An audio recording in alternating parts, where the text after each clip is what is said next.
మీరు దేవుని యొక్క ప్రజలుగా ఉన్నారు, దేవుని యొక్క సన్నిధికి వెళుతున్నారు, చాలా భక్తి కలిగిన వారిగా భావించుకుంటూ ఉన్నారు. కానీ లేఖనములు స్పష్టముగా తెలుసుకున్నట్లయితే చాలా మంచిది. విశ్వాసము వెల్లడి కాక మునుపు అన్నాడు.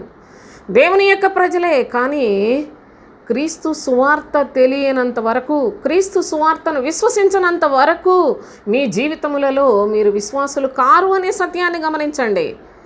అందుకని అంటున్నాడు, విశ్వాసము వెల్లడి కాక మునుపు మీరందరూ కూడా చెరలో ఉంచబడినట్లుగానే, అనగా దేవుని సన్నిధిలో ఉన్నాం, దేవుని కొరకే బ్రతుకుతున్నాం అనుకునేది కూడా మీలో మీరు భ్రమపడుతూ చెరలో ఉన్నారు. కనుక అట్టి వారందరూ క్రీస్తునందలి సత్యములో, అనగా శరీరము నిష్ప్రయోజనమని, శరీరము కేవలము వ్యర్థమని, ఈ లోకమును జయించాలని సత్యాన్ని తెలుసుకొని విశ్వాసులయ్యుండి అప్పుడు మీరు సంపూర్ణ విడుదల పొందిన వారిగా ప్రభు యొక్క రాజ్యానికి సిద్ధపడగలరు.